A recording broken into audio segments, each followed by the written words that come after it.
Halo pemirsa, langsung dari studio IDX Channel Jakarta, saya Rifsan Oval kembali hadir dalam program Market Review, program yang mengupas isu-isu penggerak pasar modal Indonesia, di mana live streaming kami bisa Anda saksikan di idxchannel.com. Ya, pemirsa, industri keuangan syariah alami pertumbuhan yang sangat mengesankan. Namun sayangnya hal ini tidak diimbangi dengan kualitas sumber daya manusia yang mumpuni. Menteri Keuangan Sri Mulyani Indrawati mengatakan bahwa industri keuangan syariah tumbuh mengesankan selama 3 dasawarsa atau sejak berdirinya Bank Syariah pada 1992 lalu. Akan tetapi tantangan yang dihadapi dari segi sumber daya manusia. Hal ini cukup disayangkan mengingat kualitas sumber daya manusia erat kaitannya dengan daya saing yang dimiliki. Dalam rangka kebutuhan SDM di bidang keuangan syariah, Indonesia menyiapkan program studi, fakultas, bahkan sekolah tinggi yang khusus mengembangkan keuangan syariah. Sri Mulyani menambahkan setiap tahun terdapat 40.000 lulusan dari pendidikan ekonomi dan keuangan syariah. Jumlah tersebut tentu sangat besar, akan tetapi kuantitas tersebut juga menimbulkan masalah. Penyebabnya ada ketidaksamaan antara kebutuhan pasar dengan SDM yang dihasilkan. SDM yang bekerja di sektor keuangan syariah 90% bukan berasal dari lulusan program studi ekonomi Islam dan keuangan syariah, malah justru dari program studi lain. Ini disebabkan lulusan tersebut tidak dilengkapi dengan kompetensi teknis yang dibutuhkan industri. Sementara dari perspektif dunia usaha, lebih mudah dan murah memanfaatkan yang ada lalu diberi pengetahuan sedikit tentang ekonomi syariah. Berbagai sumber, IDX Channel. Ya, pemirsa, di awal tahun 2021 Market Review akan mencoba membahas topik yang menarik, perkembangan ekonomi syariah dan kondisi dari sumber daya manusia. Dan saat ini kami sudah terhubung bersama dengan Bapak Irfad Syauqi Baik yang merupakan ekonom syariah IPB. Kita akan langsung sapa saja Pak Irfad. Selamat pagi, apa kabar Pak? Selamat pagi Mas David. Kabar baik, alhamdulillah. Gimana kabar Mas David? Kabar baik juga Pak Irfad, dan terima kasih sudah meluangkan waktu di IDX Channel. Pak Irfad, ini topik kita menarik Pak, perkembangan ekonomi syariah, kemudian nanti juga kita akan compare bagaimana kondisi perkembangan sumber daya manusia yang ada di sektor ini. Secara fundamental terlebih dahulu kita akan coba flashback, kita akan coba review bagaimana dari pandangan Anda di sepanjang 2020 dengan adanya pandemi, perkembangan ekonomi syariah Indonesia, Pak Irfad. Ya, jadi kalau melihat perkembangan ekonomi syariah di masa pandemi ini, alhamdulillah sebenarnya kita masih bisa bertahan dan bahkan menunjukkan kinerja yang sangat baik. Ya, misalnya kita lihat dari sisi sektor keuangan syariah, ya kalau kita melihat lebih spesifik lagi yaitu sektor perbankan syariah, kita melihat bahwa kinerja perbankan syariah ini lebih baik dibandingkan dengan perbankan konvensional. Ya, bahkan kalau kita melihat 3 bank umum syariah yang terbaik yang kita miliki, itu justru malah mencatatkan kenaikan dari sisi profitabilitas. Kemudian juga dari sisi non-performing financing-nya itu juga bisa dikendalikan pada level yang cukup baik. Nah, kemudian juga dari sisi dana pihak ketiga juga kita melihat ada pertumbuhan yang cukup baik. Nah, kemudian juga kalau kita melihat dari sisi sektor real, ya kita melihat bahwa perkembangan halal industri, ya walaupun kita mengalami tekanan yang cukup signifikan karena pandemi, tetapi alhamdulillah beberapa sektor industri halal ini juga menunjukkan kinerja yang baik. Misalnya contoh adalah industri makanan halal, yaitu masih bisa bertahan dan ada kecenderungan juga mengalami peningkatan, walaupun peningkatannya tidak sesignifikan tahun sebelumnya, tetapi paling tidak dalam kondisi dan situasi seperti hari ini, saya kira performance dari industri makanan halal kita cukup baik begitu. Nah, jadi overall memang perkembangan ini berada pada track yang baik sehingga kinerja Indonesia secara keseluruhan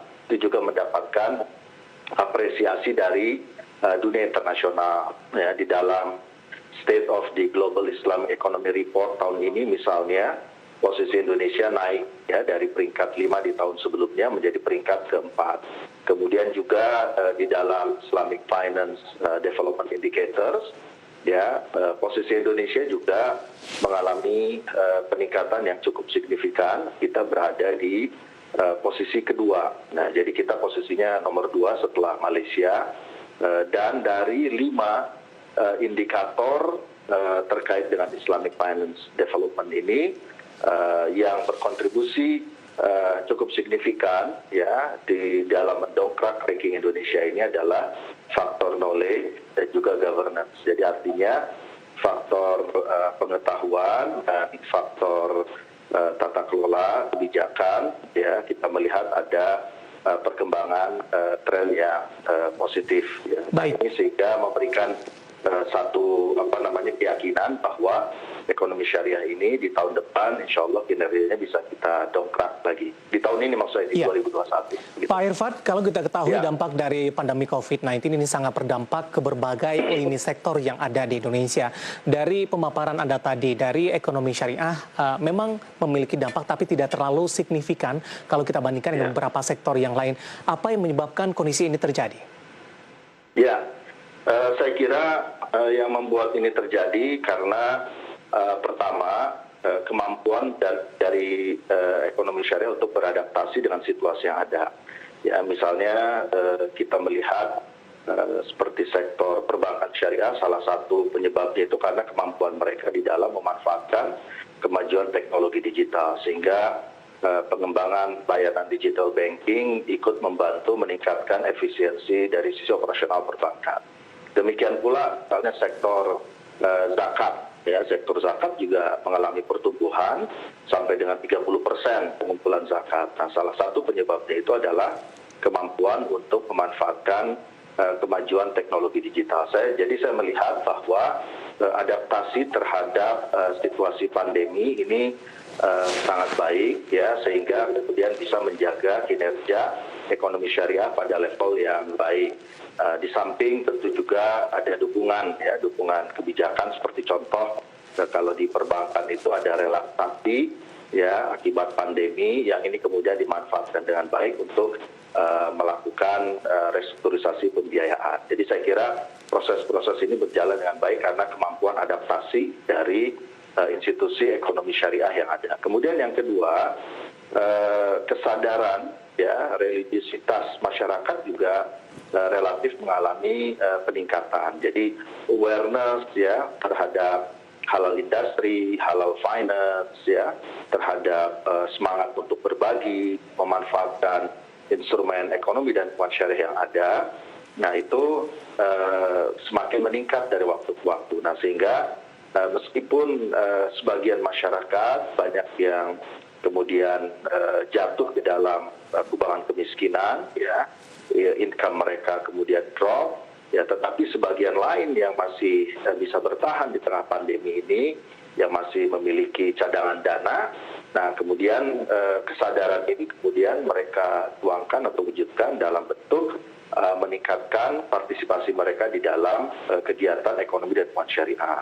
Permintaan atau demand produk halal semakin meningkat begitu. Nah, jadi ini yang saya kira kesadaran ini menjadi salah satu faktor yang ikut berkontribusi ya di dalam mendorong stabilitas perkembangan ekonomi dan keuangan syariah di Indonesia. Nah, kemudian yang ketiga itu adalah faktor dari sisi kinerja kelembagaan ekonomi dan keuangan syariah itu sendiri. Jadi artinya lembaga-lembaga ekonomi dan keuangan syariah meskipun di tengah pandemi ya, karena tadi ada proses adaptasi yang relatif baik.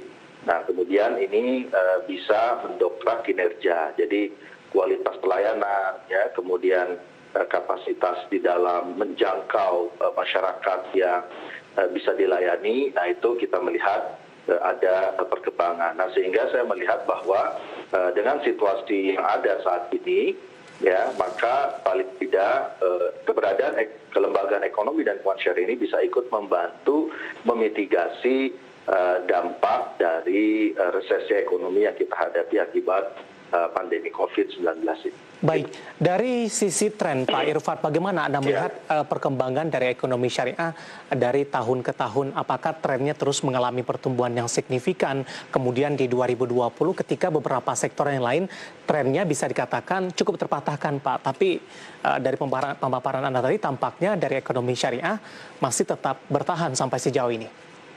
Ya ini tren ini insya Allah ya mudah-mudahan kalau situasi di tahun ini bisa kita kelola dengan lebih baik ya mudah-mudahan angkanya akan juga mengalami peningkatan. Jadi memang saya melihat bahwa dengan tren yang ada dalam satu dekade terakhir ini memang pertumbuhan ekonomi dan keuangan syariah itu menunjukkan indikasi peningkatan ya, artinya ada peningkatan, tumbuh ya, masih bisa survive dalam suasana resesi seperti saat ini, dan mudah-mudahan dengan upaya-upaya perbaikan ekonomi secara keseluruhan yang kita lakukan di tahun 2021, nah mudah-mudahan ini juga ikut mendongkrak perkembangan dari ekonomi dan keuangan syariah ke depan. Kalau melihat proyeksi pertumbuhan, saya kira insya Allah institusi-institusi ekonomi dan keuangan syariah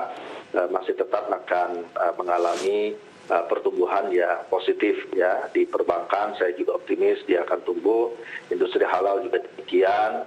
Yang mungkin pertumbuhannya paling besar boleh jadi di sektor ziswaf ya, zakat infak sedekah wakaf itu pertumbuhannya bisa 2 digit ya, seperti yang terjadi saat ini tumbuhnya 30% begitu. Pak Irfan, menarik, kita akan jeda terlebih dahulu. Di segmen selanjutnya nanti kita akan coba bahas dari sisi potensi, kemudian juga sumber daya manusia yang dimiliki terutama di sektor dari ekonomi syariah ini. Nanti kita akan lanjutkan Pak Irfan, kita akan jeda terlebih dahulu dan pemirsa telah bersama kami. Marga Rivi akan segera kembali sesaat lagi.